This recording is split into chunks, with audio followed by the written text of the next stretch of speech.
Le Sommet international de l'éducation du futur réunit une soixantaine de conférenciers du monde entier.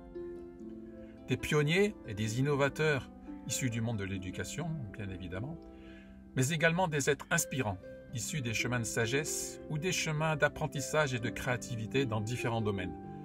Les arts, les sciences, l'économie, le lien avec la nature, le sport, etc. Des expériences et des chemins de vie qui sont un formidable enrichissement pour le monde de l'éducation. Le professionnalisme des traductions, en simultané, et l'incroyable richesse de toutes ces conférences offrent un horizon de point de vue vaste et varié, très complet, qui en font au final une véritable formation professionnelle pour les enseignants, les éducateurs et tous les professionnels de l'éducation, mais également une formation à la parentalité consciente et une formation individuelle à la vie consciente. Face à toute cette richesse et aux divers retours, nous avons décidé d'offrir toutes ces conférences à tous, partout dans le monde, en français et en anglais, quelquefois en allemand et en espagnol. Découvrez la vision d'acteurs audacieux et influents du changement, vers un monde éthique, solidaire, généreux et profondément respectueux de tous, des cultures, des peuples, des règnes et de la planète. Un incroyable panel de conférences, couvrant toutes les dimensions de l'éducation, pour un futur ayant du sens, une humanité épanouie et une terre qui respire. Une chose est sûre, votre vie, et à travers vous, celle des enfants, ne sera plus la même après avoir écouté toutes ces conférences. Pour avancer, nous avons besoin de vous, nous avons besoin de votre générosité solidaire. L'organisation du sommet et l'édition des conférences ont nécessité des milliers d'heures de travail et nécessitent encore beaucoup de temps et d'investissement. Nous faisons appel aux dons libres et spontanés pour compléter le financement du sommet et, si possible, continuer à l'enrichir de nouvelles conférences. Votre soutien est vraiment précieux et vital pour aller jusqu'au bout de cette aventure extraordinaire. Merci.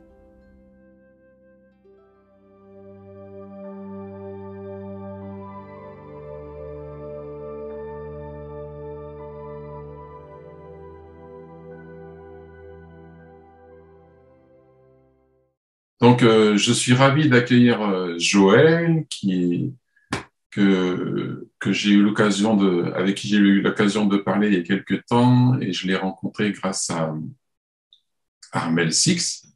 C'est elle qui nous a mis en contact. Et Joël est Neuroscientifique. Neuroscientifique. Et ce qui est assez étonnant, c'est que, enfin moi, ce qui m'a étonné, c'est que Joël utilise les neurosciences pour mettre en évidence que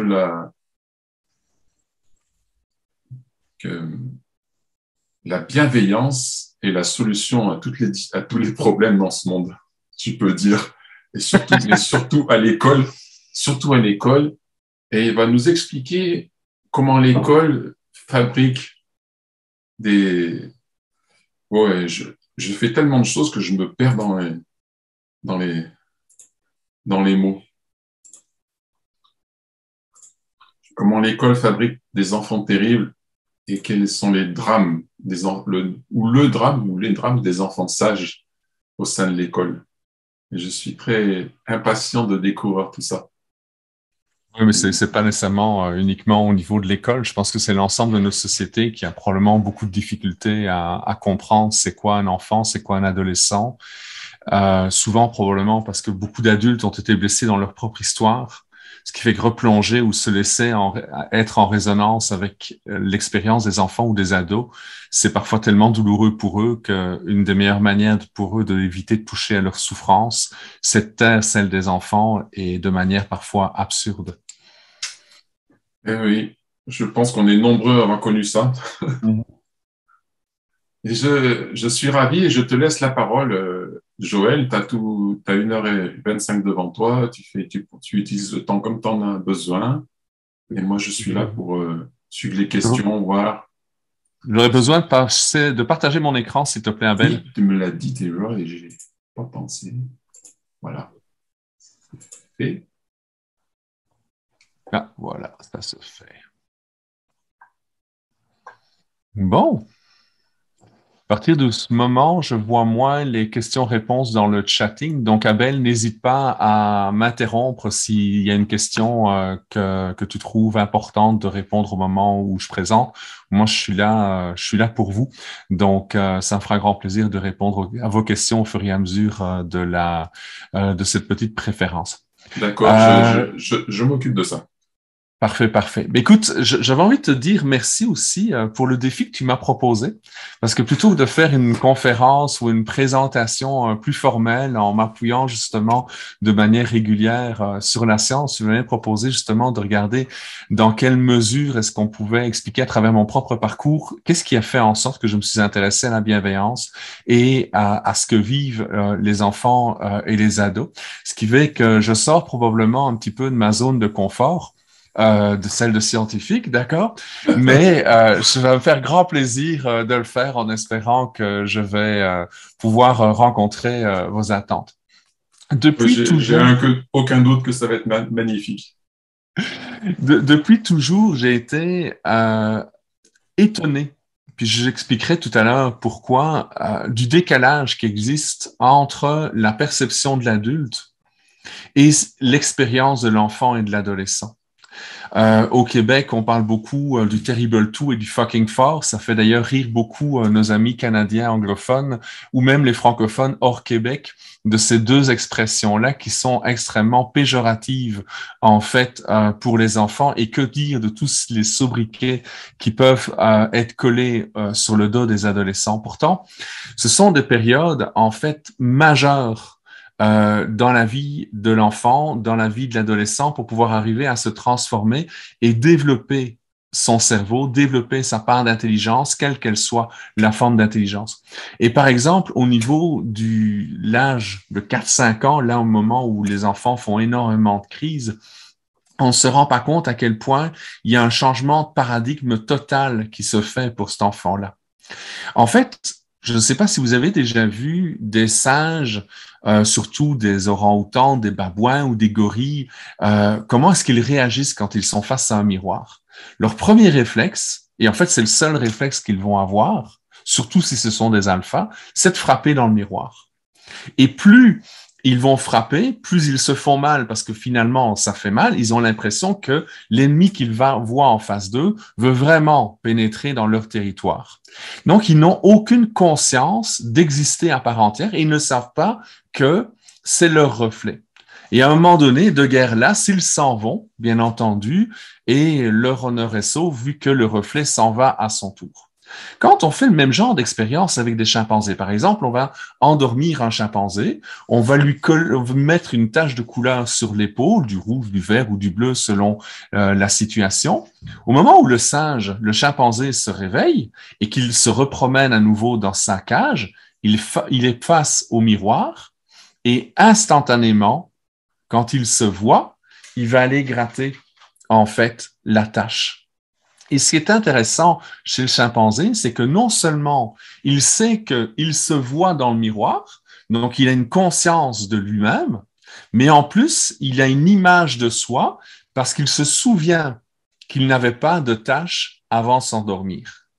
Et en fait, c'est ce qui est en train de se passer aux alentours des 3, 4, 5 ans, c'est-à-dire que dans la maturation progressive du cerveau, on voit que l'enfant commence à avoir une idée de lui et une image de lui, une conscience de lui qu'il essaie de comprendre. Et bien souvent, nous sommes le miroir qui permet à l'enfant de pouvoir arriver à faire ses premiers pas et de comprendre un petit peu le rôle dans lequel la société s'attend de lui. Et quelque part, si on fait un peu plus attention au sens du comportement, je ne suis pas en train de dire que les comportements dérangeants ou irritants ne doivent pas être signalés. Non, notre rôle d'adulte, qu'on soit parent ou intervenant, enseignant, c'est de faire un reflet pour dire attention, ce comportement-là, c'est socialement acceptable ou ce comportement-là, ce n'est pas acceptable dans notre communauté. D'accord? Mais au-delà de ça, notre manière de pouvoir le dire, si on peut arriver à comprendre le sens que le comportement peut avoir, il se peut que, à ce moment-là, nous soyons beaucoup plus en mesure de pouvoir rencontrer l'enfant et de l'aider à grandir par des moyens qui vont l'aider à développer ses ressources, son intelligence émotionnelle, son intelligence affective, plutôt que de se retrouver dans des situations où il sera brimé. Plus on va interagir avec bienveillance, plus la vie de famille, la qualité de la vie de famille et la qualité de la vie scolaire vont être intéressantes. Plus l'enfant est accompagné avec bienveillance, plus il va être capable de canaliser ce qu'il va vivre pour l'amener dans des situations ou dans des comportements qui vont être constructifs. Donc, quelque part, on va l'aider à stimuler sa résilience, même si il n'y a pas en fait, même si éventuellement il n'a, excusez-moi, j'ai perdu le fil de mes idées. Donc, à ce moment-là, sa résilience va pouvoir être développée. Par contre, en n'agissant pas avec bienveillance, et c'est ce que je vais vous présenter par la suite, nous allons créer des blocages dans son cerveau qui vont être les bases, malheureusement, des troubles de la personnalité et des incapacités de s'impliquer sur le plan social, familial, sociétal, éventuellement. Alors, si je reviens avec le défi que Abel m'avait proposé, de parler un petit peu de mon expérience à travers cette conférence, je peux dire qu'aujourd'hui, je suis vraiment heureux. Mais malheureusement, ça n'a peut-être pas toujours été le cas. Très tôt, j'ai malheureusement appris que je pouvais compter sur personne. J'étais probablement désiré par mes parents, probablement aimé, mais mes parents étaient tellement affectés par leur propre histoire, par leurs propres défis, que ça a créé bien du désarroi dans la famille qu'ils avaient créée. Il y avait un papa, une maman et 3 petits gars dont j'étais l'aîné. Le premier moment qui a été probablement assez important pour moi, c'est que quand ma mère a terminé son congé de maternité, moi j'avais l'âge de 3 mois, je suis donc passé au lait de vache et j'ai fait colique sur colique. Et la mode, c'est de dire qu'un enfant qui pleure, c'est un enfant capricieux. Donc, il faut l'isoler. Et je peux comprendre que pour des parents, d'entendre continuellement pleurer un enfant, c'est dur sur le système. C'est pas pour rien que malheureusement, certains parents vont abuser de leur force et qu'on va voir des enfants qui vont être finalement bousculés. Ce n'a pas été le cas pour moi, mais ce que je constate, c'est qu'il y a beaucoup de conseils qu'on donne aux parents qui sont plus basés sur les besoins des parents, qui sont légitimes, que sur les besoins de l'enfant en termes de développement. Le seul problème, c'est qu'en même temps, dans cette famille, j'étais donc l'aîné de 3 enfants dans lesquels nous étions régulièrement battus par nos parents, parce que c'est comme ça qu'ils pensaient qu'on éduquait un enfant. Alors, si je reviens avec les besoins de l'enfant, le premier besoin qu'un bébé va avoir, c'est le besoin de contact. D'où vient ce contact? D'où vient ce besoin de contact? En fait, au moment où maman fait un gros effort pour pouvoir permettre à un bébé de sortir de son ventre, elle est en tension, elle a mal, elle est peut-être déchirée, d'accord? Peut-être que ça a duré plusieurs heures, l'accouchement, il y a eu des contractions, c'était douloureux. Mais au moment où le bébé est sorti, il va y avoir une magie extraordinaire sur le plan biologique. Il va y avoir la libération de l'ocytocine. L'ocytocine est une hormone qu'on appelle l'hormone de l'attachement, mais qui va avant tout permettre au corps de la maman de se relâcher après avoir fourni un gros effort. Et dans un deuxième temps, ça va augmenter la chaleur de son corps, surtout au niveau des seins, pour permettre au bébé, quand il va être déposé sur le ventre, de pouvoir remonter tout doucement vers les seins de la maman et prendre sa première lapée de lait. Dans le corps du bébé, au moment de ce contact particulier, il va y avoir aussi une grande libération d'ocytocine, parce que lui aussi, il a fait des gros efforts pour pouvoir sortir du ventre de sa maman. Et donc, l'ocytocine va amener cet élément ces sensations de relâche, et quand les deux vont le vivre ensemble, il va y avoir à ce moment-là un attachement qui se crée. Avec toi, je peux me sentir bien. Avec toi, je peux me sentir en sécurité. Et c'est cet espace-là qui est primordial dans la relation entre la maman et le bébé et la maman. Mais plus le papa, va être impliqué et plus le papa, lui aussi, va pouvoir vivre une libération d'ocytocine, peut-être moins intense que pour la maman, mais au moins aussi importante que celle du bébé, et qui va créer en fait un attachement entre le père et son enfant. Le deuxième besoin que nous avons, c'est le besoin de séparation. On a besoin de s'individualiser, on a besoin de faire les choses par nous-mêmes, on a besoin de nous envoler, on a besoin de nous individualiser, de développer notre autonomie.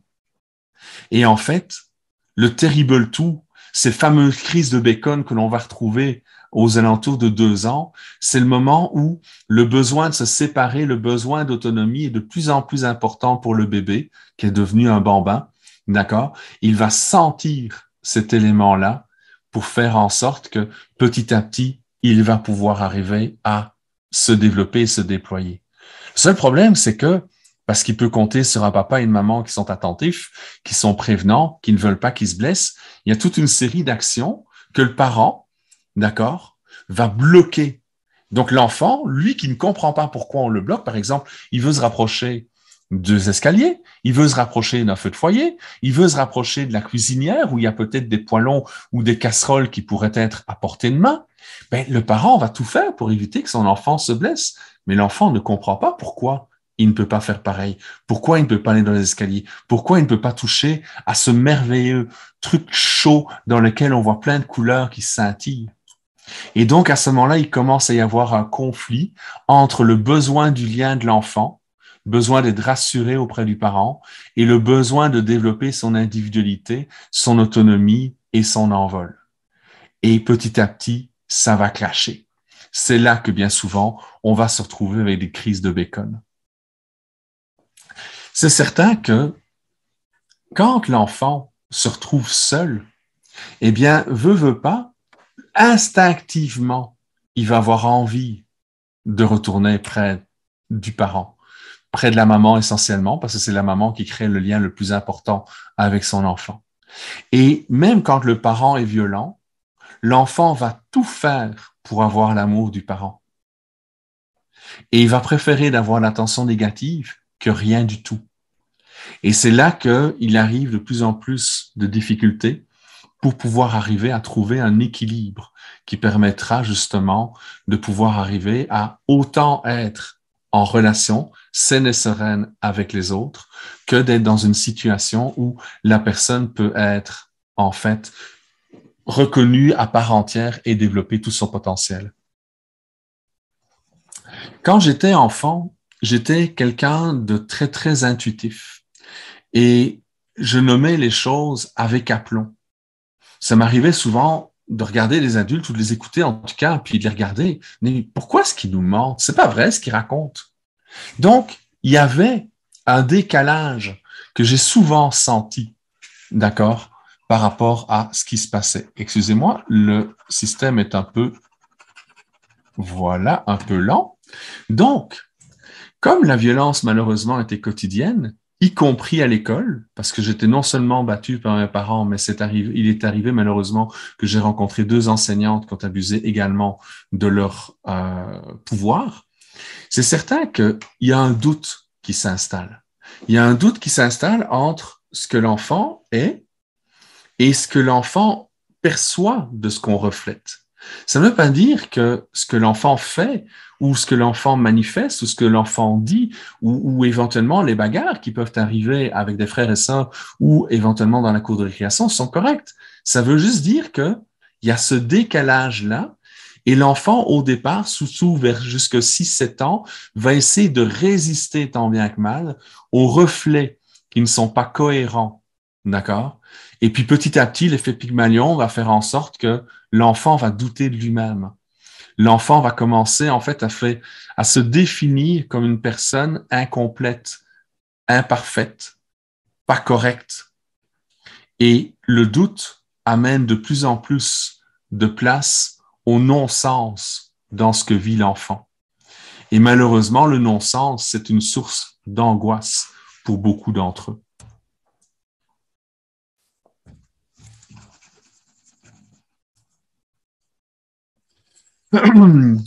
Entre la première et la deuxième année primaire, j'ai changé d'école, pour le meilleur et pour le pire, probablement pour le meilleur. Et en fait, je connaissais pas les règles de la fameuse nouvelle école qui m'accueillait. J'avais 8 ans, d'accord? Et je fais à un moment donné quelque chose qui n'était pas autorisé par l'école. L'enseignante me gronde. Moi, je la regarde dans les yeux. Elle se sent défiée et elle me gifle. Bah, c'est normal, c'est un adulte de plus qui me frappe. Mais ce qui va faire la différence, c'est que 15 minutes, une demi-heure plus tard, Madame Dardenne va venir me retrouver. Et elle va dire une phrase qui m'est restée dans la tête. Je pourrais me retrouver dans cette école et me dire exactement l'endroit où j'étais au moment où ça s'est placé. Elle m'a dit, Joël, ce n'est pas normal de frapper un enfant, je te demande pardon. Waouh! C'est la première fois qu'un adulte me demandait pardon parce qu'il avait abusé de son pouvoir. Et c'est la première fois qu'on me disait que c'était pas normal d'être frappé. Et ça a amené vraiment tout un changement pour moi. L'autre chose aussi que j'avais vécu dans cette classe-là, c'est que, bon, j'ai la chance d'être né avec le cerveau que j'ai, je réussis facilement à l'école. Et donc, pour moi, sans même faire d'efforts, j'étais à la tête de la classe. Mais il y avait un autre enfant qui, lui, me disait, si je ne suis pas premier de classe, mon père me bat. Ouais, mais ça n'a pas de sens. Hey, déjà que je me fais battre par mes parents, déjà que je prends parfois les coups pour mes petits frères parce que je préfère, moi, prendre les coups plutôt que de les voir se faire frapper, c'est moins douloureux pour moi. J'accepterais pas qu'un enfant, parce que moi, j'ai la chance de réussir facilement, se fasse frapper par son père. Et donc, j'ai passé mon année à tout faire pour être deuxième de classe, pour lui laisser absolument la première. Donc, les enfants, bien souvent, sont conscients, mais pas nécessairement une conscience comme celle que nous avons en tant qu'adultes, mais ils sont conscients d'un certain nombre de choses, d'un certain nombre de paramètres, et ils essayent d'agir avec ces paramètres. Ça ne veut pas dire qu'ils ont raison. Ça veut juste dire qu'ils ont une intelligence qu'il est urgent de rencontrer, qu'il est urgent de connaître. Et malgré tout, je sentais tellement de bienveillance chez cette Madame Dardenne envers moi que c'était correct. Pour la première fois, je me sentais quelque part en sécurité, ce que je n'avais malheureusement pas vécu avant. Quelque part, une émotion, ça a un sens. En fait, les mammifères que nous sommes, d'accord, nous avons plein d'émotions à l'intérieur de nous, dans notre cerveau. Il va y avoir toute une série de réactions biochimiques qui vont se faire, et ces réactions-là ont un rôle bien précis. Elles vont nous permettre de nous mobiliser ou de nous immobiliser en fonction des circonstances. Donc, les émotions vont nous permettre de nous adapter à l'environnement dans lequel on est. Et il va y avoir très rapidement une réaction hormonale et neurophysiologique qui va modifier le rythme cardiaque, modifier le rythme respiratoire, modifier la taille des artères, ainsi tant dans le corps que, d'accord, dans le cerveau. Et de nouveau, mon écran a gelé, je suis désolé. Ça arrive parfois avec Zoom et des conflits avec les Mac. Bref, il y a une étude que j'aime beaucoup d'un Suédois qui a exploré quelles étaient les sensations que nous avions quand nous vivions éventuellement des émotions. Et en fait, s'il fait passer des films, des photos à 700 universitaires pour leur demander qu'est-ce que vous ressentez quand vous voyez ou quand vous vivez de la colère. Et donc, en fait, les étudiants, vont dire, ben voilà, quand moi je vis de la colère, eh bien, mes mains sont très chaudes, j'ai le goût, je les serre. Il y a une sensation des deux côtés éventuellement. Le cœur bat plus vite. D'accord? La mâchoire est fermée. Et il va y avoir une tension qui va être dans le haut du cœur. Si, par contre, il y a de la peur, on va voir que oui, il y a une sensation qui va être présente. Le cœur, différemment, bien entendu, de quand il y a de la colère. Mais on va voir également que le système digestif est actif. D'accord? Et ça, c'est assez intéressant parce que le nombre d'enfants qui disent « j'ai mal au ventre avant un examen, avant d'aller à l'école, avant de faire quelque chose qui les inquiète », souvent le papa, qui est moins connecté à ses émotions que la maman, va banaliser ce genre de choses. Or, Il y a 300 millions de neurones qui sont connectés entre notre système émotionnel et notre système digestif. Ce qui veut dire qu'il y a une interaction qui se fait continuellement entre les différentes sensations. La sensation de peur, d'accord, va faire évoluer, bouger le corps. Le dégoût, vous allez voir que également, le système digestif est très actif, on voit la trachée et on voit la gorge qui est là, d'accord, qui est très active. Si je prends une quatrième image, le fait d'être heureux, on voit que le visage est rayonnant, on voit que le cœur est grand ouvert, il y a des sensations dans tout le corps, on se sent vivant, on se sent pleinement là, on se sent bien. Et c'est bien différent que la sensation qu'on va avoir quand on est amoureux, parce que là, c'est la bouche, on a envie d'embrasser, c'est le cœur qui est grand ouvert envers la personne que l'on aime, mais on a aussi des sensations au milieu du corps, d'accord? Peut-être parce qu'on voudrait passer un petit moment d'intimité. Donc, on voit en fait que chaque émotion va déclencher des réactions neuro-hormonales et va modifier l'expérience du corps. Le seul problème, c'est que nous sommes tellement souvent absorbés par nos pensées qu'on ne se rend pas compte de ce qui se passe. Nous agissons grâce à nos émotions, mais nous savons si peu quelles sont nos réelles intentions. Les enfants vont être beaucoup plus connectés à l'expérience du corps, ils vont être beaucoup plus réactifs en fonction de ce qu'ils vivent, et petit à petit, nos interventions vont les forcer à se couper d'eux-mêmes pour être capables de travailler ou d'être en société. Donc, plus on sera capable d'aider les jeunes, d'accord, à nommer leur vécu, ce qu'ils ressentent, comment ils le vivent, pourquoi ils le vivent, et plus ils seront capables de développer des comportements constructifs. Donc, quand l'enfant est en train de dormir, le degré de stress est relativement bas. Il y a le réveil qui sonne, soit il fait un câlin avec sa maman, soit c'est un ado qui s'étire un peu dans son lit, qui en profite un petit peu, d'accord, on le rappelle à l'ordre, il faut qu'il se lève, et donc le stress va commencer à monter. Les émotions sont là, les émotions sont là, oups, un petit câlin avant de partir à l'école, ok, et puis progressivement, chaque fois qu'il va faire quelque chose, chaque fois qu'il va vivre quelque chose, qu'il voit son copain, qu'il voit son amoureuse, qu'il voit un professeur qu'il aime bien, qu'il soit dans un examen, d'accord, le stress va monter, monter, monter, monter au fur et à mesure que les émotions vont être vécues par le jeune. En parallèle, comme je le disais tout à l'heure, chaque émotion va modifier le rythme cardiaque et le rythme respiratoire.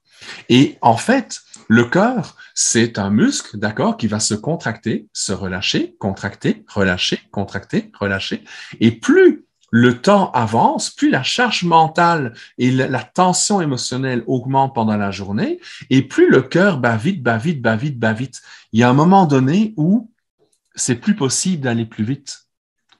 Et la manière dont la personne va réagir, bien souvent, c'est en faisant une crise. C'est là que l'enfant va frapper, c'est là que l'enfant va crier, c'est là que l'ado va claquer la porte, c'est là que le bébé va se jeter à terre pour faire une crise de bacon. Il y a une tension qui s'est augmentée pendant des heures et des heures et des heures, et la crise va arriver. Et en fait, la crise, elle a un rôle essentiel. Elle permet, en fait, de relâcher, d'accord, la tension qui est là. Si l'ado est accompagné en bienveillance, la relâche va se faire et il va pouvoir repartir de plus belle et continuer éventuellement à faire les activités qu'il a envie. Si par contre, il y a une difficulté pour l'adulte d'accueillir l'enfant ou l'ado dans ce qu'il vient de faire, eh bien, ça peut prendre de 24 à 72 heures avant que le cerveau puisse arriver à se relâcher.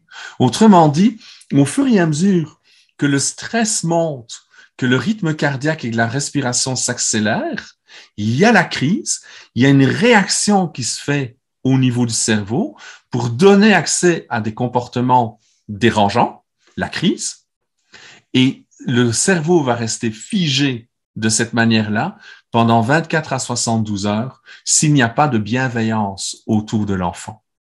Alors, quelque part, pourquoi? Mais tout simplement parce que notre cerveau est aussi un détecteur de danger. Il y a deux petites structures qu'on appelle les amygdales. Alors, je ne parle pas des amygdales qui sont dans le fond de notre bouche, je parle bien des amygdales qui sont entre nos deux oreilles, d'accord? Le vrai nom scientifique, c'est les complexes amyloïdes, mais on va garder simplement le concept d'amygdale. On les voit dessinés ici, de part et d'autre. Et en fait, l'amygdale, son rôle, c'est que quand elle est chargée, si vous voulez, quand il y a beaucoup d'informations sensorielles qui arrivent, qui lui disent attention, il y a quelque chose qui est en train de se passer, elles vont déclencher les mécanismes de survie. Si une souris voit un chat, elle n'attendra jamais quoi que ce soit, elle s'enfuit le plus vite possible. C'est instinctif. Et quand en laboratoire, on va prendre un rayon laser pour brûler les amygdales, à ce moment-là, ce qui va se passer, c'est que quand on met la souris à côté d'un chaton, le chaton n'a pas encore développé ses instincts de prédateur, eh bien la souris sans amygdale et le chaton commencent à jouer ensemble. Parce que la notion de danger, la sensation, si vous voulez, qu'il pourrait y avoir une menace est complètement absente. Donc, avec le schéma que je vous montrais tout à l'heure, on voit en fait que les amygdales se chargent de plus en plus et plus elles sont chargées, plus elles vont déclencher les comportements dérangeants qui sont des annonciateurs qu'une crise va arriver et éventuellement la crise va être là. Pourquoi? Parce que décharger l'attention en frappant, en claquant une porte, en se jetant à terre, en criant ou en pleurant, ce sont des moyens pour faire redescendre cette tension. L'autre moyen, c'est de dormir. Mais le tout, c'est de la bienveillance pour que le jeune, le système puisse se remettre le plus possible à off. Alors, quand je donne... Oui? Joël, tu emploies une expression, ça fait plusieurs fois, c'est crise de bacon. Pourquoi bacon? Ah, c'est comme du bacon qui cuit. C'est une habitude en Amérique du Nord de faire cuire des morceaux de lard, d'accord? Et le bacon sautille un petit peu dans la poêle et se recroqueville sur lui, tout simplement. Merci beaucoup. J'ai oublié qu'on était dans l'international. Mais donc, en fait, l'enfant va se jeter à terre dans un moment pareil parce qu'il y a une telle tension qu'il s'effondre complètement. Il a besoin de taper du poing sur le sol. Il a besoin qu'on prenne soin de lui. Il a besoin qu'on vienne l'envelopper. Mais si l'adulte vit mal ce moment, mais veut pas, l'enfant va rester figé dans son besoin. Et quand on reste figé, quelque part, on va maintenir des comportements réactifs qui normalement devraient assurer la survie. Et j'aime beaucoup prendre l'exemple, si par exemple, on est dans un village européen, d'accord, on est en l'an 1000 et il y a un groupe de Vikings qui viennent, d'accord, pour attaquer le village. C'est pas le moment de réfléchir. C'est pas le moment de palabrer. Les Vikings viennent prendre notre blé, nos animaux et éventuellement une partie du village pour en faire des esclaves. Donc, à ce moment-là, si je me mets à réfléchir, veux pas, comme guerrier, je me fais couper la tête assez rapidement, merci, bonsoir. Donc, il faut que je débranche ma zone, d'accord, qui est ici, qui me permet justement de prendre du recul, d'analyser la situation et de prendre une décision. En même temps, si je me mets à paniquer, qu'est-ce qui va se passer? Au secours, aïe, aïe, aïe. Comment est-ce que va se passer pour ma famille, pour mon village et ainsi de suite? Ma panique, elle va pas m'aider parce que j'envisage le pire. Donc, il faut que mon cerveau débranche la zone qui est ici, qui me permet d'avoir une profondeur, qui me permet de voir les choses en perspective. D'accord? En même temps, le Viking, c'est peut-être un papa, c'est probablement un mari, mais c'est surtout le fils de quelqu'un. Je peux pas le tuer, pauvre homme. Mais si, je le fais pas. À ce moment-là, c'est moi qui me fais tuer. Donc, la zone ici, dans l'orbitofrontal, qui me permet d'avoir de la sympathie, de l'empathie pour les autres, d'avoir une résonance émotionnelle, il faut pas qu'elle soit active dans une situation pareille. Et donc, à ce moment-là, ça va se couper. Et alors, comment ça se coupe? Mais dans la réaction neuro-hormonale, il va y avoir une contraction en fait des artères qui va envoyer beaucoup moins d'oxygène et de nutriments de manière à ce que ces zones-là soient beaucoup plus en dormance. C'est une des raisons pour lesquelles des enfants et des ados, quand ils ont fait un mauvais coup, quand ils ont eu des comportements qu'on leur reproche, ont de la difficulté à à se rendre compte de la méchanceté éventuellement avec laquelle ils ont interagi avec l'autre. Ils ont de la difficulté à imaginer ce que l'autre ce qu'il a vécu. Et donc, on va avoir l'impression qu'il est un peu téflon, que toutes les remarques qu'on lui fait, ben, ça lui glisse sur le corps, d'accord, comme si de rien n'était. Et on va malheureusement, bien souvent, essayer d'augmenter la pression sur lui, alors qu'au contraire, il faudrait avoir la bienveillance pour que le système se relâche, d'accord, et que les artères dans la partie préfrontale qui permettent de tempérer toutes les grandes émotions puissent arriver à retrouver un minimum de fonctionnement pour être capable de vivre en société. Donc, plus il y a cette fragmentation dans le cerveau, plus nos mécanismes de défense vont prendre le contrôle, puis affecter la vie de l'enfant, mais aussi la vie de leur entourage. Et c'est là qu'on va avoir des adaptations maladroites face à l'environnement. Et je ne sais pas ce qu'il en est en Europe, mais en tout cas, ici en Amérique du Nord et surtout au Québec, on suspecte que beaucoup d'enfants sont affectés par un trouble déficitaire de l'attention avec ou sans hyperactivité. Donc, soit ils partent trop souvent dans la lune, soit ils ont tendance à bouger et on tient très peu compte des stresseurs dans lesquels ils vont être. Pourtant, quand on prend le temps de les sécuriser, quand on prend le temps, en fait, de leur donner un environnement dans lequel ils se sentent bien, ces comportements-là vont disparaître. Alors, quelque part, qu'est-ce qui se passe? Mais tout simplement parce que quand on fige, vous savez, je ne sais pas si vous avez déjà croisé un chevreuil ou un animal sauvage sur le bord de la route, ça peut être un lapin. Le premier réflexe de l'animal, ça va être de figer. Et au fur et à mesure qu'on se rapproche de lui, surtout si on est en voiture, il va y avoir une deuxième réaction, c'est que l'animal va s'enfuir. La plupart sont des comportements qui sont génétiquement programmés. D'accord? Le premier élément dans lequel on va réagir comme si on était face à un ours, d'accord? Et on va partir de la lune parce que quelque part, il faut arrêter de bouger pour éviter que l'ours ne vienne éventuellement abréger notre vie. Ou on va réagir comme si on était face à un loup. Et alors là, on va soit décider d'attaquer parce qu'on se sent assez fort pour lutter contre le loup, ou on va tenter de s'enfuir et de grimper dans un arbre le plus vite possible. Donc, on va avoir des réactions de cette manière-là. Et c'est là qu'on peut avoir des bagarres entre les enfants. C'est là que les enfants vont pousser les autres. C'est là qu'il risque d'y avoir des gestes gratuits. C'est là que certains enfants vont partir dans la lune parce que dans la lune, dans leur rêve, dans leur imaginaire, dans leur vie ailleurs, ils se sentent plus en sécurité qu'éventuellement dans la classe ou dans la maison dans laquelle ils sont. Alors, si je reviens à des choses que j'ai vécues dans mon histoire, figurez-vous en fait que j'ai eu l'occasion, pas l'occasion, j'ai eu plusieurs reprises, je suis passé à un doigt de mourir. Ça s'est passé à 4 ans, à 7 ans et à 11 ans. Puis malheureusement, c'est quand mon frère est mort quelques mois après justement une maladie que j'ai eue à 11 ans que les éléments ont été assez terribles. En Belgique, quand il y a quelqu'un qui décède, les veillées mortuaires se font dans la famille, dans la maison de la personne décédée. Et mes parents qui étaient impliqués socialement, malgré les défis qu'ils avaient, quelque part, beaucoup de gens sont venus à la maison et c'est moi qui ouvrais la porte. Je ne comprenais pas pourquoi c'était mon frère, beaucoup plus doux, beaucoup plus gentil, beaucoup plus sociable, beaucoup plus enjoué, beaucoup plus respectueux des règles, qui était mort, et que moi, le tannant, l'enfant terrible, l'enfant qui contestait, l'enfant qui se faisait frapper, était encore là. Et j'avais l'impression que la mort, c'est une punition.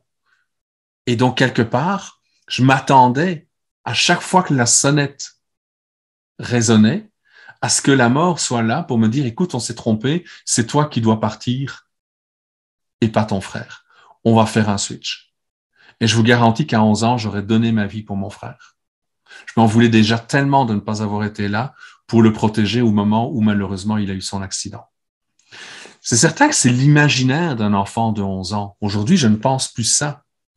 Mais, quelque part, d'accord, ça illustre à quel point les enfants vont vivre avec intensité un certain nombre de choses.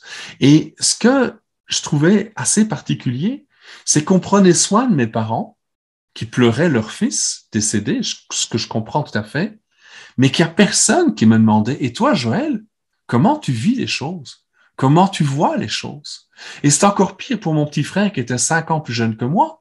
Je me souviens qu'il y a 2 adultes qui m'ont dit, hey, toi, tu dois te souvenir que ton frère existait, mais ton frère, toi, qui a 6 ans, il doit même plus savoir qu'il avait un frère. Et mon frère avait 6 ans et mon frère a vu l'accident de notre frère du milieu. Mais on ne s'en souciait pas. Ça aussi, ça a été quelque chose d'assez particulier parce que on voyait à quel point il y avait un décalage entre ce que l'adulte comprend et perçoit et comment l'enfant, l'ado, peut vivre les choses. Et tant qu'on n'est pas en contact avec ça, c'est certain qu'il va y avoir probablement des difficultés à accompagner, en fait, les jeunes. Et c'est certain que c'est toujours difficile. J'ai vu qu'il y avait une question qui avait été posée par rapport au trauma lorsque Henriette avait présenté tantôt. C'est toujours difficile de pouvoir arriver à mesurer ou à comprendre les traumas que les jeunes vont vivre. Parce que ça dépend de la manière dont cela a été vécu et c'est encodé dans la partie singulaire, dans la partie mammifère du cerveau. Ce n'est pas encodé dans la partie corticale sur laquelle on a un levier intellectuel. Au contraire. Et la meilleure manière pour moi de vous l'expliquer, c'est d'utiliser cette image. Et ça, par exemple, quand le papa lance son enfant en l'air, il est en plein contrôle de ce qu'il fait. D'accord? Et le moment où il est fatigué, il va redéposer son enfant à terre et l'enfant va recommencer à jouer et à faire d'autres choses. Pour l'enfant qui est en train de vivre un beau moment avec son papa, c'est il se retrouve en l'air et il redescend. Il se retrouve en l'air et il descend. Et il apprivoise la peur dans le contact chaleureux et dans la bienveillance avec son père. Mais pour la maman, mais c'est terrible. Qu'est-ce qui va se passer? Son enfant, et si son enfant tombait à terre? Et donc, il y a une grande différence entre ce que je fais, ce que je vis et ce que je vois. Alors là, je fais lien avec ce qui se passe éventuellement à l'école. Mettons qu'il y a un élève qui fait des choses qui ne sont pas autorisées. Il a un comportement dérangeant. Il peut irriter éventuellement. Le professeur, lui aussi, son cerveau peut réagir comme s'il était face à un groupe de Vikings, d'accord? Et petit à petit, il y a une tension qui monte. Mais quelque part, l'adulte, d'accord, il va savoir ce qu'il va dire et il va le dire. L'enfant qui attire l'attention négative, c'est que quand il attire l'attention négative, le professeur peut se fâcher sur lui. Le drame, ce sont les autres élèves de la classe qui, eux, vont percevoir la tension du professeur, vont percevoir la tension de leur ami dans la classe et vont absorber beaucoup de choses. Et parfois, ça peut prendre des proportions assez importantes. Je me souviens d'un jeune que j'accompagnais il y a quelques années. Un jour, le papa, la maman et le jeune débarquent dans mon bureau. Le professeur a dit que leur fils avait une face de porc. Aïe, aïe, aïe. C'est terrible. Un professeur qui dit à un enfant qu'il a une face de porc. C'est le branle-bas de combat, la famille porte plainte à l'école, il y a une réunion d'urgence, puis les parents sont tellement démontés qu'ils me demandent, moi, le psychothérapeute de service, de venir avec eux pour essayer de tempérer un peu les choses à l'école. Il y a une réunion avec le professeur, le directeur et l'équipe tout autour de l'enfant. C'est un enfant qui a un haut potentiel, c'est un enfant qui a beaucoup de facilité, c'est un enfant qui adore apprendre, mais il ne veut pas qu'on lui dise comment apprendre. Il veut faire les choses à sa manière, comme beaucoup d'enfants qui ont un haut potentiel. Mais il y a des moments où il bute sur des choses et il a besoin de l'aide de l'adulte. Et donc le professeur essaie de lui montrer une stratégie pour régler son problème. Mais l'enfant ne veut rien savoir. Et plus le professeur essaye, et moins l'enfant est réceptif. Il y a une tension qui est là. Et à un moment donné, le professeur pense, mon Dieu, que mon élève est têtu. Mais il va dire, ah, t'as vraiment une tête de cochon. L'enfant perçoit, j'ai une face de porc. Et les parents réagissent d'une manière assez intense. OK? Donc, quelque part, on va voir comment les éléments vont venir jouer et vont prendre de l'ampleur. Parfois, imaginer un drame ou anticiper un drame peut être beaucoup plus impactant pour le cerveau que de le vivre pour vrai. C'est pas pour rien que beaucoup d'adolescents vont faire des sports extrêmes, parce que comme ça, ils apprivoisent leur peur dans quelque chose qu'ils font concrètement. C'est pas grave de se casser la figure en ski ou à vélo. Ils apprennent les choses. Ils ont besoin de vivre les choses pour pouvoir intégrer leurs habiletés. Et c'est là que je reviens, en fait, avec beaucoup d'enfants sages. Il y a une technique cognitivo-comportementale qui vise à éventuellement déplacer le nom de l'enfant d'un endroit à un autre pour dire, ben là, tu as un comportement qui est correct et là, tu as un comportement qui est de moins en moins correct. Il y a la méthode du comportement, il y a toute une série de techniques qui sont parfois proposées dans les classes. L'enfant qui fait des niaiseries, il sait très bien qu'il attire l'attention du professeur de cette manière-là. C'est plus inconscient que conscient, mais il n'est pas con, l'enfant. Il le sait que quand il fait une niaiserie, il risque d'avoir éventuellement un signal qui lui dit de l'arrêter. Mais l'enfant qui a terriblement peur d'être lui critiqué, qui a terriblement peur d'être puni par son parent parce qu'il a fait une niaiserie en classe, eh bien, petit à petit, on se retrouve avec des enfants qui sont très sages, qui répondent très bien aux attentes des adultes. Ce sont des enfants à qui on dirait « Hey, j'en voudrais 25 comme toi dans ma classe ». Et on ne se rend pas toujours compte à quel point certains, pas tous, il y en a qui sont nés dans le bonheur et tant mieux pour eux, d'accord? Mais certains sont en grande souffrance. Et là aussi, ça va créer des traumas complexes, d'accord, qui petit à petit vont venir perturber les choses. Alors, comment se créent justement ces traumas complexes? Ce sont des formes de stress post-traumatique, d'accord? En fait, l'émotion est vécue, il y a une crise qui est faite, qui est vécue, qui est exprimée. L'enfant montre à quel point il n'en peut plus, mais il n'y a pas suffisamment de bienveillance autour de lui, ce qui fait que la relâche ne se fait pas suffisamment bien. Le lendemain, ça ne prend pas grand-chose pour repartir en crise. Il n'y a toujours pas de bienveillance, donc la relâche ne se fait pas toujours de manière adéquate. Le surlendemain, il en faut de nouveau pas grand-chose pour qu'il y ait à nouveau une crise. Crise sur crise sur crise. Parfois, ce sont des choses qui sont très subtiles. L'enfant n'est pas obligé de vivre un drame monumental pour être dans une situation pareille.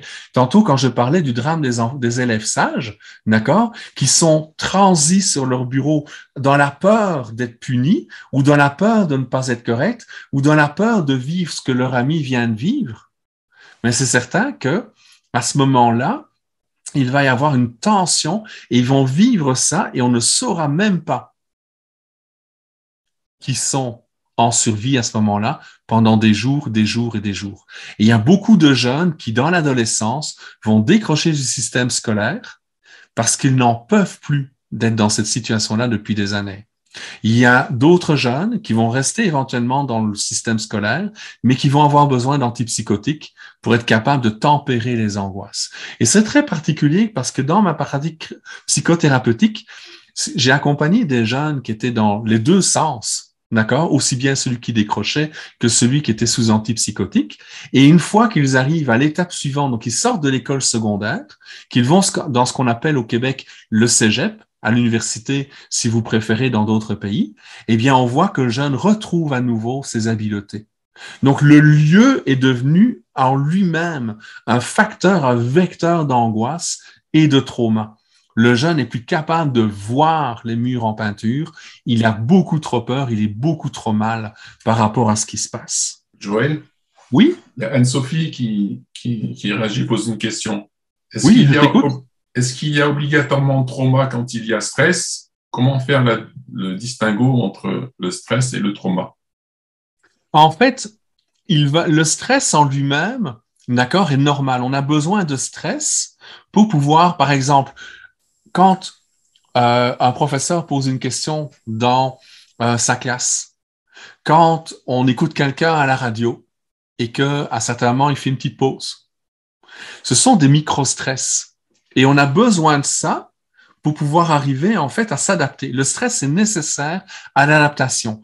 L'anxiété est nécessaire parce que si par exemple je prends ma voiture et que je sais qu'il y a une tempête de neige ou qu'il y a du verglas, l'anticipation que je pourrais avoir un accident va m'amener à faire attention à la manière dont je vais conduire, ce qui est beaucoup plus efficace que d'attendre d'être sur une plaque de verglas pour commencer à faire attention. Donc, le stress et l'anxiété sont normaux. Le tout, c'est d'apprendre à vivre avec et que quand il y a eu trop de stress ou trop d'anxiété et que la crise est là, chez l'enfant, chez l'ado, voire éventuellement chez l'adulte soit capable de rassurer l'enfant et de lui dire, regarde, c'est normal ce que tu vis. Tu sais, mon plus jeune, qui a 12 ans, est en pleine crise d'adolescence. Il y a des moments où il se comprend plus. Il est en colère, en rage. Alors, il arrive à fuiter dans le système scolaire tant bien que mal parce qu'il veut pas se faire punir. Mais quand il est à la maison, il sait plus pourquoi, il sait pas comment et il réagit d'une manière parfois absurde. C'est, ça, ce qu'on appelle l'âge bête aux alentours de 12-13 ans. Mais le fait en parent bienveillant, je vais lui dire, mais tu sais, mon grand, c'est normal ce que tu vis, c'est normal que tu ne comprennes pas. Tu sais, on passe tous par ces événements-là. Donc, on va avoir une rassurance. Je vais pas banaliser ce qu'il vit. Je vais simplement le rassurer par rapport au processus. Et je vais l'accompagner là-dedans. Mais au moment où il vit sa crise, quand il a besoin de dire non à une consigne qu'on lui donne, ou quand il claque la porte, c'est pas le moment que je peux avoir cette discussion-là avec lui. Il n'est pas capable de m'entendre. Il faut que j'attende que ça diminue le degré de tension. Et puis petit à petit, il est capable de fonctionner. Donc, on va avoir en fait la ligne verte qui, au lieu de rester en haut, comme je le montre ici, va redescendre, ce qui va permettre en fait de repartir, d'accord, de manière adéquate. Il va y avoir trauma quand on reste pendant des jours et des jours et des jours, d'accord, dans une situation pareille, où le degré de tension ne redescend jamais. Donc, soit l'enfant qui vit dans une famille ou dans un environnement qui sont toxiques, une famille dysfonctionnelle. Tantôt, j'entendais Henriette parler de situation de guerre, mais c'est certain que dans une situation pareille, il y a une tension générale et c'est là que le trauma va se faire. Parce que le cerveau va se configurer.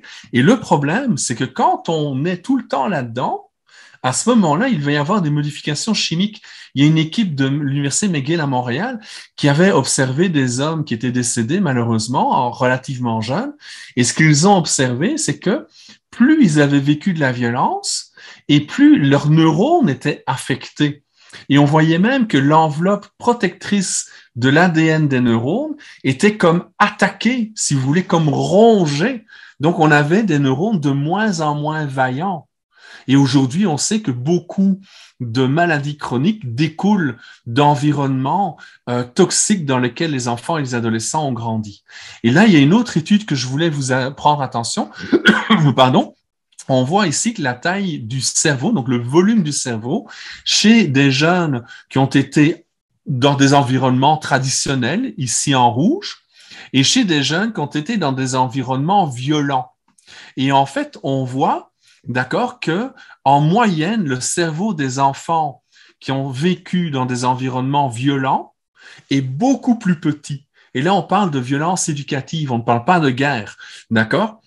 Donc, simplement parce que comme le sang ne va pas dans la partie préfrontale et dans le cortex, il n'envoie pas les nutriments, le cerveau ne se développe pas de manière adéquate et reste dans un format beaucoup plus jeune. OK? Et quand on regarde la durée de la violence qui a été vécue par les enfants, on voit en fait qu'il y a une relation de causalité où plus la durée de violence a été longue, ça peut être jusqu'à 4-5 ans, et plus l'impact sur la taille du cerveau va être important. Tout simplement parce que, comme je disais, les artères vont se contracter, n'envoient plus d'oxygène pour avoir l'accès aux mécanismes de défense, mais n'envoient plus non plus de nutriments, donc le cerveau ne peut pas arriver à se développer. Donc des enfants qui sont enveloppés de bienveillance et d'amour et on leur signale qu'il y a des comportements qui ne vont pas. D'accord? À ce moment-là, ça va leur permettre de pouvoir fonctionner. D'accord? Mais des enfants qui n'ont pas cette bienveillance-là, qui sont punis, qui sont pas compris, qui sont éventuellement violentés. D'accord? Combien de parents pensent qu'une bonne gifle ou une bonne fessée, c'est encore une bonne manière de pouvoir apprendre à un enfant les règles sociales? Et souvent, le parent qui a lui-même subi ça va dire, ben regarde, j'en suis pas mort. Ouais, mais à quel prix? Et c'est vrai que l'enfant est capable de s'adapter, mais il y a un moment donné où ça va être de plus en plus difficile. Alors, je reviens à Joël, oui? une question. Du Oui. coup, donc le cerveau rétrécit avec les violences, avec les stress. Et quand En fait, il ne rétrécit pas nécessairement, mais ne grandit plus. D'accord. Quand il est grandi adulte, on voit qu'il y a une différence de taille. Là où il va rétrécir, c'est chez les personnes âgées. Ou quand elles sont dans des situations comme celle-là, là, on va voir que les neurones étant de moins en moins nourris, ben, ils vont mourir, puis on accélère le processus de sénilité ou d'Alzheimer. D'accord. Et du coup, quand les adultes font un travail sur eux, est-ce qu'à nouveau, le cerveau grandit à nouveau? Oui, c'est ça qui est merveilleux. Ça crée des nouvelles connexions. Là, exactement. C'est pour ça que ça fait mal à la tête. Ça ne fera pas nécessairement mal à la tête, d'accord, mais ce qu'il y a, c'est que notre cerveau atteint sa pleine maturité entre 40 et 45 ans. Autrement dit, un enfant qui est mal parti, un ado qui a été brimé, si une fois rendu adulte, même si éventuellement on diagnostique un trouble de la personnalité, par exemple, un trouble de la personnalité limite, mais qu'il se crée une petite famille dans laquelle il peut être heureux. Il a un environnement amical et professionnel dans lequel il peut se réaliser. Il s'implique dans ce qui est important pour lui. Eh bien, à ce moment-là, il y a une relâche qui va se faire. Et donc, le sang va aller à nouveau dans toutes les zones, d'accord, du cortex. Et le cerveau ne demande qu'une seule chose, c'est de se développer. Et c'est un principe purement survie parce que un cerveau qui est bien développé, c'est un cerveau qui coûte moins d'énergie. Si ça coûte moins d'énergie, on peut mettre de l'énergie ailleurs dans le corps où on a besoin de moins de nourriture, d'accord, pour pouvoir arriver à entretenir le corps. Donc, on est vraiment programmé pour être heureux et que les adultes qui ne sont pas heureux, c'est juste une anomalie parce que il y a eu malheureusement un accompagnement défaillant tout au long de l'enfance ou de l'adolescence ou que parce que ça arrive, le jeune a malheureusement choisi systématiquement le côté le plus sombre de sa personnalité parce que nous avons toujours un choix entre le côté lumineux de notre être et le côté ombrageux. D'accord? Et il y a un choix à faire continuellement et le jeune a aussi sa part de responsabilité. Plus l'enfant est jeune, plus la biologie l'emporte, plus l'enfant grandit et développe quand même minimalement son cerveau, plus sa part de responsabilité est importante dans les choix qu'ils vont faire. Et donc, un adulte qui fait le choix d'être une bonne personne et d'offrir le meilleur de lui-même va donner la possibilité à son cerveau de pouvoir arriver à se redéployer. Là où ça ne peut pas, d'accord, c'est quand il y a un trauma, par exemple un ACV, s'il y a une partie du cerveau qui malheureusement a été détruite, là, ça ne peut pas se reconstruire. Mais en termes justement d'éducation et de développement du cerveau, oui, il y a beaucoup. Le cerveau est plastique, le cerveau se reconfigure jusqu'à la dernière minute de notre vie. Alors, si je reviens à mes 12 et puis mes 14 ans, juste après la mort de mon frère, il paraît que j'ai complètement changé. Moi qui étais le garçon qui confrontait, qui était téméraire, qui dénonçait les abus des adultes, quitte à prendre éventuellement vivre avec les conséquences qui allaient avec, du jour au lendemain, je me suis complètement fané. Je me suis complètement rétracté. J'étais juste un petit cul qui n'avait pas le droit de vivre. Et je ne comprenais pas pourquoi j'étais encore en vie. Et ça m'a habité pendant plusieurs mois, plusieurs années même, jusqu'au moment où j'ai découvert une télésérie qui s'appelait Joël Mazar, Pause Café. C'est une travailleuse sociale qui avait comme vocation d'écouter ce que les enfants et les adolescents vivaient et d'essayer de le traduire aux adultes de l'école dans laquelle elle travaillait. Et là, c'est la révélation. Et cette télésérie-là, puis les romans qui en découlent, les romans que j'ai lus 5-6 fois par la suite, ont vraiment orienté ma carrière de manière assez phénoménale. Et c'est là que je me rendais compte que je n'étais pas tout seul à penser ou à comprendre qu'il y avait un grand décalage entre ce que le jeune vit et la manière dont c'est perçu par beaucoup d'adultes. Et puis l'autre découverte, l'autre coup de foudre que j'ai vécu, c'est en 2e secondaire où ma prof de sciences nous a donné nos premiers cours de neurosciences, où nous a expliqué le cerveau. Alors là, waouh, extraordinaire, j'en ai voulu, j'en ai voulu, j'en ai voulu tant et plus. Alors, quelque part, je reviens à Joël Mazar. Je reviens à notre rôle d'adulte. Quelque part, notre rôle, c'est de soutenir le développement affectif. Et c'est vrai que nous pouvons être dérangés par les comportements de nos enfants. J'ai beau adorer mes enfants, je leur donnerais ma vie si c'était nécessaire. Mais en même temps, je dois reconnaître qu'il y a des moments où ils me dérangent. Il y a des moments où je me sens irrité. Mais de reconnaître que je vis mon émotion, de me laisser de la place pour la vivre, je vais choisir après mon mode d'intervention. Et je vais essayer d'être le plus bienveillant possible. Et au fur et à mesure que les choses vont se placer, mais quelque part, si je considère que l'enfant, c'est juste une manière maladroite de répondre à un environnement qui est stressant pour lui, je vais essayer de me poser la question, ben, c'est quoi sa peur? C'est quoi son manque? C'est quoi son besoin? D'accord? Et si le comportement, comme par exemple le clown de la classe, si le comportement perdure, mais c'est qu'il y a un bénéfice secondaire. Parce que le clown de la classe, il répond à des besoins. Le professeur fait attention à lui, il dérange. Mais en même temps, il se fait chicaner, donc il n'est pas pris pour il répond à son besoin de séparation. Il fait partie du groupe. Hey, regardez les amis, regardez comment je suis fort. Regardez, hey, c'est une bonne blague, hein, je suis bon. Donc, il attire l'attention des amis, mais c'est lui qui fait la blague et pas les amis. Donc, si l'enfant qui fait le clown, je le punis, mais je ne fais que de nourrir son comportement. Il faut que je travaille autrement. Et c'est ce que je trouve une des choses que mon directeur au secondaire avait le plus compris. Je m'ennuyais à l'école, d'accord? Pour moi, il y avait des choses que j'aimais faire, des choses que j'aimais pas faire, mais je réussissais sans vraiment étudier, à part mes cours de langue, où ça m'a pris toujours plus d'énergie pour pouvoir arriver à développer mon talent. D'accord? Talent, je n'ai malheureusement toujours pas développé. Mais, quelque part, je m'ennuyais. Et si je me sentais en colère et en révolte en dedans, ben, j'essayais de ne pas nécessairement le manifester trop. Il cherchait, d'accord? Une manière de m'impliquer. J'étais toujours le petit cul qui n'avait pas de raison de vivre. Ou tout au moins, c'était pas normal que je sois en vie.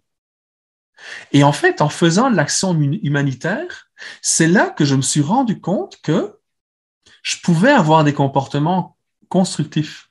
Que de me rendre compte qu'il y avait des injustices sur la Terre, mais qu'en étant impliqué dans un projet humanitaire, je pouvais mettre ma pierre à l'édifice pour essayer de diminuer cette souffrance collective auquel je m'adressais. Et c'est là qu'il y a quelque chose qui, pour moi, est en train de se placer. Et en même temps, ben, toute la vie en dedans de moi se passe en dedans de moi et j'exprimais très, très peu ce que je vivais à ce moment-là. Et puis, petit à petit, excusez-moi, voilà, c'est ça que je voulais. Donc, ce qu'on constate, c'est que plus un jeune est impliqué dans des actions humanitaires, et ça peut être le fait de gérer un potager, de prendre soin d'un lapin, de faire des petites choses tout à fait banales, même d'être dans la communauté, de ranger sa chambre ou en fait de ranger le lave-vaisselle, mais le tout, c'est de l'accompagner là-dedans. Plus le jeune, en fait, est dans l'humanitaire, plus ça va lui permettre de développer son préfrontal. Moins il va y avoir de fragmentation, donc moins il va y avoir de comportements dérangeants, parce qu'il va avoir plus de ressources pour être capable de faire les choses. Alors, petit à petit, je grandis, j'évolue, j'ai mon premier métier, je travaille notamment avec des enfants qui sont sourds, muets et aveugles. Excusez-moi pour la faute d'orthographe. Et en fait, ça va m'amener à toute une série de constats. Le premier, ce sont les diagnostics et les pièges des diagnostics. Et c'est bien beau de dire que l'enfant est aveugle. Je sais pas plus ce que je dois le faire parce que il est sourd et muet. Oui, mais justement, il est sourd et muet. Oui, mais je sais pas plus ce que j'ai à faire. Il est aveugle. Donc, le diagnostic, parfois, ça nous conduit dans des cul-de-sac. Et la mode actuellement en neuropsychologie ou en psychiatrie qui est de donner beaucoup de diagnostics aux enfants, ça ne rend pas nécessairement justice à l'enfant parce qu'on évalue juste l'output comportemental sans tenir compte de l'environnement dans lequel il est. D'accord? Et deuxièmement, ce qu'il va y avoir également, c'est que l'adulte ne sait pas plus nécessairement comment intervenir. Et quelque part, je crois que je n'aurais pas eu cette compréhension de l'enfant que j'ai aujourd'hui en regard de son anxiété, de son stress, si je n'avais pas travaillé avec ces enfants-là. Pourquoi? Parce que comme ils sont sourds, muets et aveugles, leur seule manière de communiquer avec moi, c'est la tension musculaire, c'est la rudesse de leurs gestes, c'est les stigmates de leur visage. Donc, c'est leur corps qui me parle. Leur comportement me parle. Le sens de leur comportement est un langage. Et c'est là que petit à petit, d'accord, je me rends compte à quel point l'enfant communique avec nous, avec son corps, bien avant de mettre des mots, comme vous et moi, en tant qu'adultes, on est capable de le faire.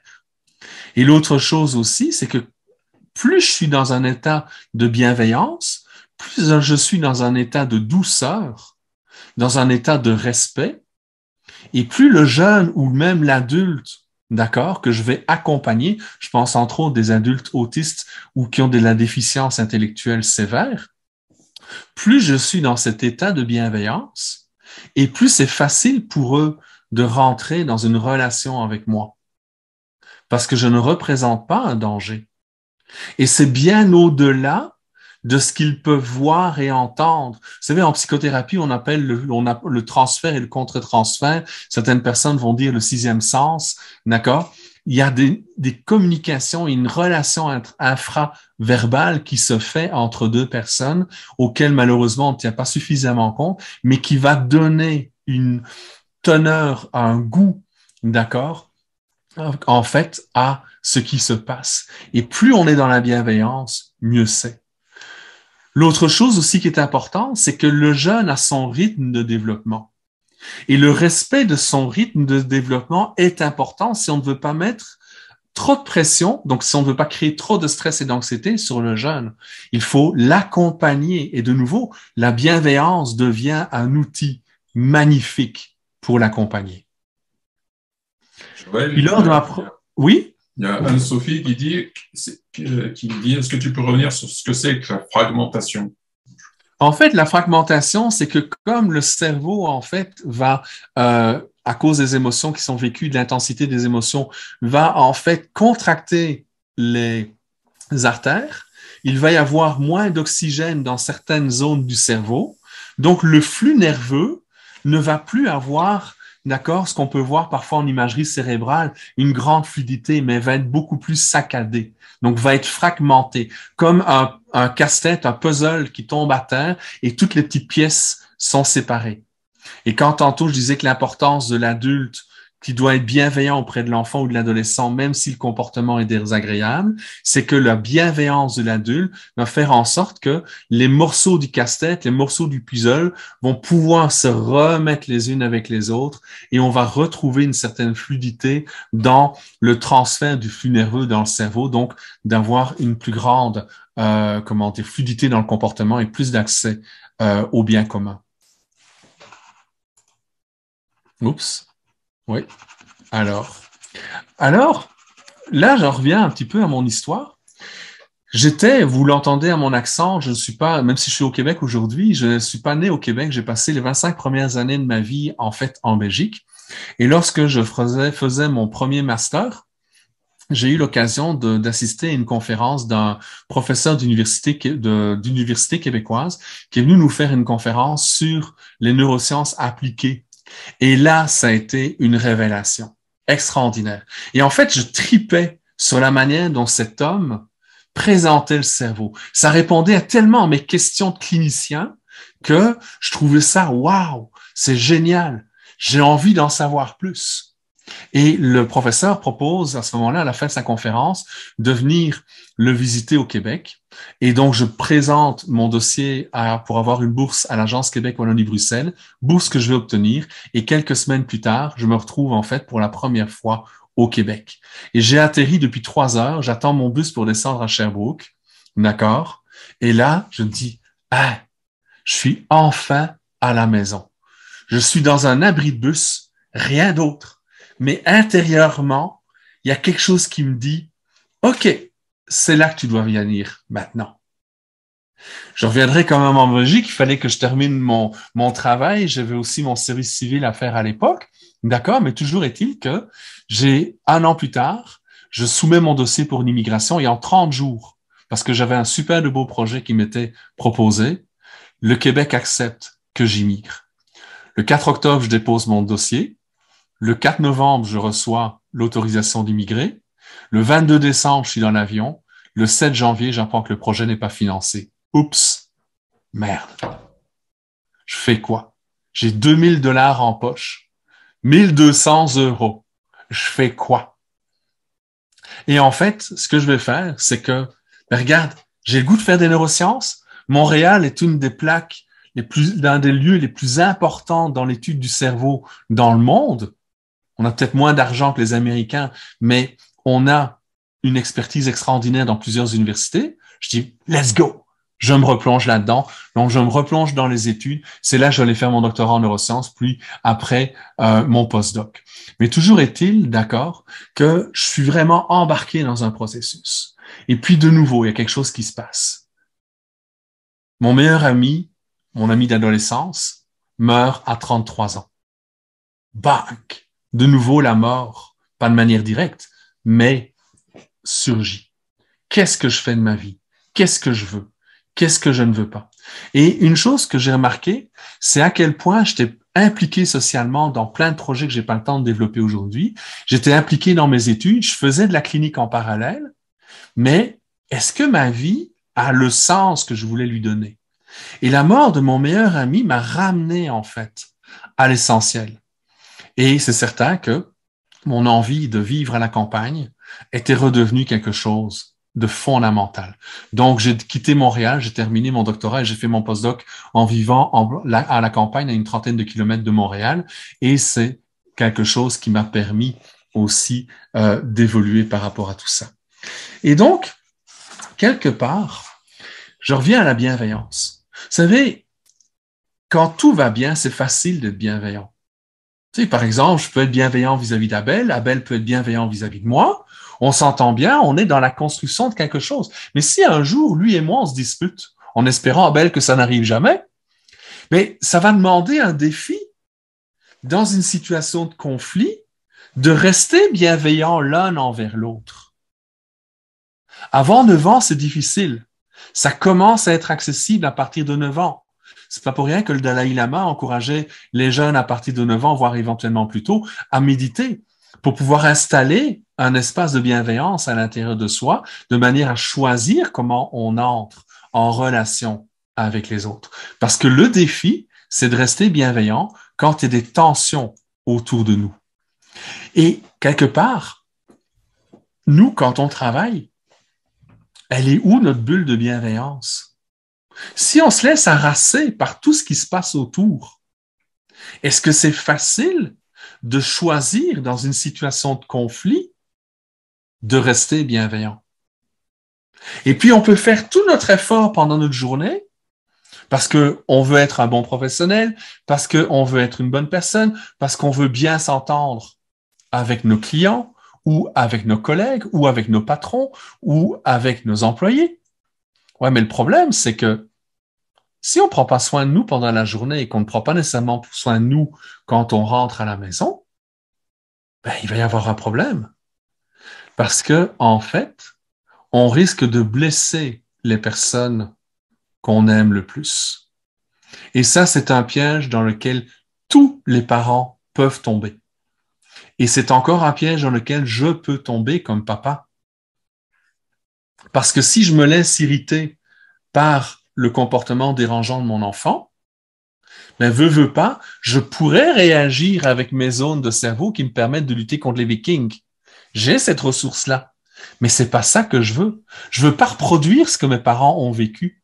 Mes parents étaient adorés sur leur lieu de travail, mais ils étaient incapables d'être des parents bienveillants quand ils étaient rentrés à la maison. Ça leur avait demandé peut-être trop de ressources dans leur journée pour être capables de tolérer quoi que ce soit qui se passait à la maison d'où le fait qu'on était régulièrement battus.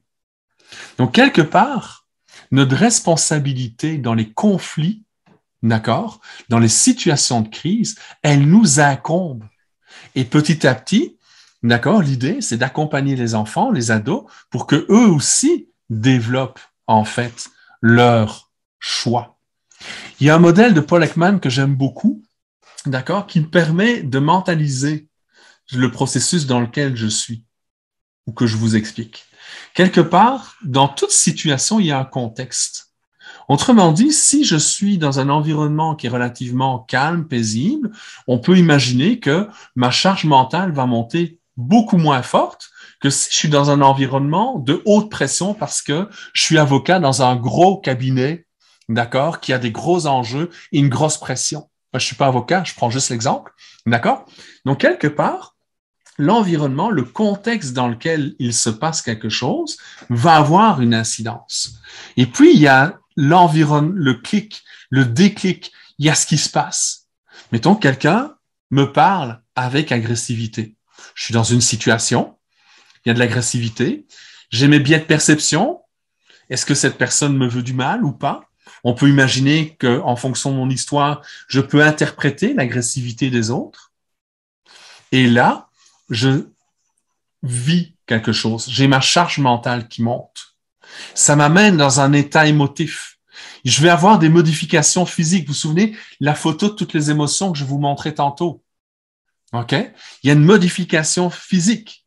Il y a une modification psychologique. Je suis irrité. Je suis dérangé. Je ne suis pas bien. Je monte ma charge mentale. Est-ce que je fais ou non une crise? Là est la question. Parce que quelque part, l'enfant va agir avec impulsivité, ce qui est normal.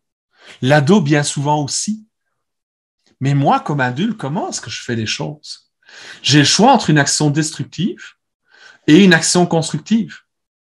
Je peux choisir entre les deux. Et plus je vieillis, plus j'ai l'occasion de choisir entre les deux. Et puis, alors, en fonction du résultat, il va y avoir un renforcement. Et là, je vais dire, tiens, quand je me chicane avec Abel et qu'on est capable tous les deux de régler ça avec un grand cœur et d'accepter qu'on ne s'est peut-être pas compris, d'accepter qu'il y a peut-être les choses qu'on n'a pas vécues de la même manière, que chacun a son histoire, Abel a la sienne, moi j'ai la mienne. C'est la même chose pour mes enfants, c'est la même chose pour ma conjointe, c'est la même chose pour les gens autour de nous. Chacun a sa perception. Mais je me sens bien dans la résolution du conflit en restant bienveillant, même si je suis pas d'accord avec le comportement de l'autre. Donc, ça va venir renforcer, si vous voulez, la manière dont je vais percevoir le contexte. Et ainsi de suite, on est parfois dans des boucles. Donc, plus on est dans des situations où il y a de moins en moins de bienveillance, de moins en moins d'amour, et plus le renforcement va conduire vers des crises sur crises sur crises et comportements de plus en plus agressifs, où on peut élever, en fait, les comportements de l'individu, voire éventuellement de la société, parce que nous allons choisir la bienveillance au quotidien. Et puis,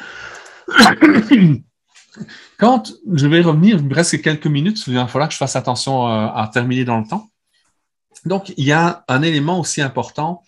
Je vous l'ai dit à plusieurs reprises, j'ai été confronté, frappé de manière directe ou avec des personnes dans mon entourage à la mort. Et en fait, il y avait une série de bandes dessinées qui s'appelait Buddy Ulongwe, mais on retrouve le thème aussi dans un film qui s'appelait Little Big Man. Ce sont les Amérindiens les Sioux, qui au moment de partir en fait en bataille contre une autre tribu, éventuellement les Occidentaux qui les envahissaient, ils se disaient Okahei, c'est un beau jour pour mourir. Et j'aimais beaucoup cette phrase-là parce que ça me ramenait dans l'importance du moment présent. Et durant mon doctorat, j'ai travaillé en fait avec des singes qui pouvaient être porteurs d'un virus qui pour eux en fait était tout à fait banal, c'était comme un petit rhume. On ne pouvait pas savoir s'ils étaient porteurs ou non tant qu'ils ne développaient pas la maladie, mais elle pouvait être latente de manière continue. Mais malheureusement, si nous on était mordus alors que le singe éventuellement était affecté par cette maladie, on était mort en 48 heures. Il y a aucun, et encore aujourd'hui, 20 ans plus tard, il n'y a aucun traitement possible, en fait, pour cela. Et d'ailleurs, malheureusement, j'ai une collègue américaine qui est décédée de ce virus pendant mon doctorat. Donc, quand je disais tout à l'heure de revenir au moment présent, la mort, elle est là, elle peut venir nous frapper, mais c'est de toujours revenir. Si chaque fois que je rentre au laboratoire, j'ai peur de mourir à cause du virus, ou chaque fois que je sors de chez moi, j'ai peur de me faire frapper par une voiture et ainsi de suite, mais quelque part, je ne vis plus. Il faut revenir dans le présent, faire attention et avoir des comportements préventifs, mais de revenir le plus possible dans le présent. Puis là arrive le jour de mon anniversaire de mes 35 ans. J'habite à une trentaine de kilomètres de Montréal. Je vais retrouver mon amie à Montréal. Elle m'attend pour fêter ma fête. D'accord? Il a neigé très fortement la veille. Les conditions sont relativement correctes sur les autoroutes. Je descends bien gentiment, attentif. Et à un moment donné, j'ai mon pneu qui a éclaté. Je pars en toupie, puis je vais faire 4-5 tonneaux. Ma voiture est complètement détruite. Au moment où mon pneu éclate, on s'entend que j'ai survécu, sinon je ne serais pas là. Au moment où mon pneu éclate, j'ai vécu un instant de paix intérieure qui est tellement puissant, vraiment, vraiment particulier, parce que j'étais vraiment persuadé que ce jour-là, c'était fini pour moi. Et l'intensité de l'accident, avec cette intensité de sentiment de paix et de lâcher prise, a été tellement important que par la suite, grâce à la méditation, j'ai été rechercher plusieurs fois, peut-être 5, 10 fois, 20 fois, 100 fois, cette sensation de paix intérieure. Alors, je vous dis pas que je l'ai tout le temps. Il faut faire un effort. L'effort est nécessaire parce que c'est plus facile d'être dans ma tête. C'est plus facile d'anticiper. C'est plus facile de retourner dans mes traumas. Mais je peux choisir à nouveau d'être en paix à l'intérieur de moi pour être une personne bienveillante. Et le combat va être là. Tu sais, tantôt, quand je disais le choix entre une action destructive ou une action constructive, le choix est là en permanence. Est-ce que je choisis ma part d'ombre ou est-ce que je pas choisi ma part, d'accord, de bienveillance? Et quelque part, j'essaie d'installer ça le plus possible tout au long du reste de ma vie. Et quelque part, quand on va s'adapter à toute une série de situations, c'est normal de voir notre courbe de stress, de maintenir la suradaptation et de la résistance. C'est là que nos mécanismes de défense vont être omniprésents jusqu'au moment où on s'effondre éventuellement parce qu'on a un burn-out qui va arriver. Où on peut choisir de prendre soin de nos émotions. On choisit les outils de la pleine présence, de la méditation pleine conscience, les outils, en fait, pour pouvoir essayer d'être le plus bienveillant possible. Mais pour ça, ça nous demande d'être attentif. Quand la charge mentale monte, c'est normal qu'elle monte, mais je peux choisir d'avoir une action constructive. Et pour moi, quelque part, veux pas, la bienveillance, c'est mon antidote. La bienveillance, c'est l'antidote pour choisir d'intervenir auprès de l'enfant qui ne va pas bien. Donc, quand un jeune que j'accompagne, quand mon enfant a un comportement dérangeant et, irritant éventuellement, si je choisis d'être une personne bienveillante, je relâche la pression à l'intérieur de moi. Donc, j'évite que mon cerveau fonctionne en mode attaque viking. Je maintiens mes structures préfrontales actives et ça me permet petit à petit à offrir le meilleur de moi. Donc, la bienveillance, c'est un choix de vie, un pas à la fois. C'est ce qui fait en sorte qu'il y aura de moins en moins d'enfants terribles, de moins en moins de jeunes élèves sages ou d'enfants sages qui vivront des drames. Et donc, de plus en plus, on aura une humanité qui va être capable d'utiliser toutes ces ressources. Et ça part de chacun d'entre nous. Ça part de notre choix, d'accord? Qui, même si c'est légitime de ne pas vouloir recommencer à souffrir et d'utiliser nos mécanismes de défense, on peut faire le choix, d'accord, d'offrir une réponse, d'accord, la plus harmonieuse possible. Et ça ne veut pas dire qu'on ne peut pas mettre ses limites. On peut mettre ses limites. On peut dire stop. On peut sortir de certaines relations qui n'ont plus de sens. Mais on peut le faire avec bienveillance. On doit intervenir auprès des enfants qui ont des comportements dérangeants.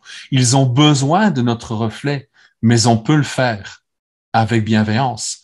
Et petit à petit, veut pas, on construit à ce moment-là, d'accord, un environnement qui va faire en sorte que le jeune va se développer. Alors, je n'aurai pas le temps de, de développer beaucoup plus cette image-là, mais sachez une chose, c'est que nous avons une capacité de choisir la direction dans laquelle nos pensées vont aller, vers le côté destructif ou vers le côté constructif. Le tout, c'est d'être témoin de ce que l'on vit, puis d'utiliser notre sensation, d'utiliser ce qu'on est, d'utiliser la méditation, d'utiliser les outils de la pleine présence pour être capable de ressentir avant toute chose la bienveillance envers nous-mêmes. Et ça va nous permettre d'être bienveillants envers les enfants et les adolescents, même quand on est irrité. Puis un autre outil que moi j'aime beaucoup, vous savez, tantôt, je vous parlais plusieurs fois du manque de sens que je ressentais quand j'étais enfant. Pour moi, l'écriture est vraiment quelque chose de nécessaire parce que c'est comme si, à travers l'écriture de livres, ça c'est les quelques livres auxquels j'ai collaboré ou que j'ai écrit, à travers l'écriture de livres, pour moi, c'est ce qui m'a permis de créer du sens sur les non-sens que j'ai vécu tout au long des 54 premières années de ma vie. Et je vais continuer, d'accord, à écrire pour pouvoir essayer d'influer le plus possible, en fait, sur les choses. Puis alors, tout à l'heure, j'avais commencé mon exposé, en fait, avec cette image de cette petite fille avec l'avion qui était prêt à s'embarquer. C'est une image du dernier livre que j'ai publié qui s'appelait « Et si on les laissait vivre ». Alors, je voudrais remercier chaudement, chaleureusement Abel pour l'organisation de ce congrès ces 10 derniers jours. Merci beaucoup, Abel, puis merci à vous de m'avoir écouté. Si vous voulez, j'ai encore quelques minutes pour répondre à vos questions. Merci, Joël. Tu peux sortir du partage. Voilà. C'est magnifique. Les neurosciences devraient être enseignées à l'école, ça. Moi, je pense que plus les jeunes comprennent, je l'ai fait beaucoup en thérapie auprès des enfants et des adolescents, quand je leur explique le cerveau, non pas pour leur expliquer des pathologies, mais pour expliquer la magie du cerveau et comment, en ayant des comportements constructifs, ils peuvent arriver à choisir la qualité de vie, d'environnement dans lequel ils sont. Pour eux, c'est comme si, oh wow, je peux retrouver du contrôle, je peux retrouver du pouvoir, mais pas un pouvoir sur l'autre, un pouvoir sur soi pour choisir le comportement avec lequel ils veulent intervenir. Puis en même temps, de nouveau, tu sais, quand ils se sentent se désorganiser, qu'ils n'ont pas le contrôle, OK, j'ai pas le contrôle, mais c'est normal, c'est correct, je vais me relâcher et je vais choisir la manière dont je vais fonctionner. Et donc, à ce moment-là, on va bien au-delà des diagnostics. Le diagnostic, c'est un bel outil pour discuter entre professionnels, mais on le galvaude tellement, malheureusement, actuellement, où on enferme les gens de plus en plus dans des boîtes psychiatriques, et je ne crois pas que ça solutionne grand-chose, en fait, pour l'enfant. De nouveau, c'est un outil pour échanger, et ce n'est pas nécessairement quelque chose d'utile pour pouvoir permettre aux jeunes de grandir de manière saine et sereine. Il y a Nicolas qui dit « Merci pour la simplicité de vos propos et votre témoignage personnel qui permet de mieux comprendre comment tout cela s'est incarné dans nos vies. » Oui, j'ai trouvé magnifique aussi ce mix avec ta vie et cette explication. Ça donne encore plus de force et de puissance à la compréhension de tout ça. C'est magnifique. J'ai vraiment trouvé ça magnifique. C'était tout un défi parce que je sortais vraiment de ma zone de confort. C'était magnifique, il n'y a aucun souci. Il y a Pascal qui dit « J'aurais aimé que Joël témoigne sur l'autisme et du coup, je donne mon vécu. En faisant des lectures des auras et corps énergétiques des autistes, on parvient à récupérer des messages de l'autiste à un autre plan qui permet aux parents de rentrer dans une autre relation et une autre compréhension de l'autiste. » Et même sans aller dans un discours, puis je vais le dire avec beaucoup de respect pour la personne qui vient de témoigner, même sans aller dans un discours ésotérique, ça reste que quand on se met en syntonie avec l'autre, on rentre dans une danse énergétique, on rentre dans une danse relationnelle. Et oui, à ce moment-là, on peut percevoir beaucoup de choses. Je pense que nous avons une capacité beaucoup plus large qu'on le croit dans la capacité de comprendre ce que l'autre vit. Et quand on est enfant, on l'a et c'est à fleur de peau. Mais comme c'est blessant parce que l'enfant n'est pas accompagné là-dedans, mais c'est certain qu'il va avoir tendance à vouloir se couper parce que cette résonance émotionnelle, elle fait trop mal. Et quand on est adulte, et puis c'est ce que j'ai trouvé extraordinaire dans le contact, dans le travail que j'ai fait avec les enfants qui étaient sourds-muets et aveugles, parce que ça m'a forcé, moi, adulte, jeune adulte, j'avais 22 ans, j'avais 22 ans, ça m'a forcé, moi, à faire la paix avec ce que j'avais vécu, parce que sinon, je pouvais pas rentrer en relation avec les personnes autistes ou avec les enfants qui étaient sourds-muets et aveugles, comme je l'ai fait par la suite.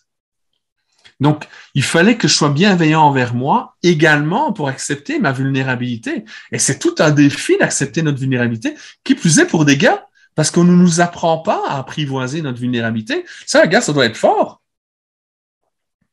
C'est souvent dans la trentaine qu'on commence à apaiser tout ça.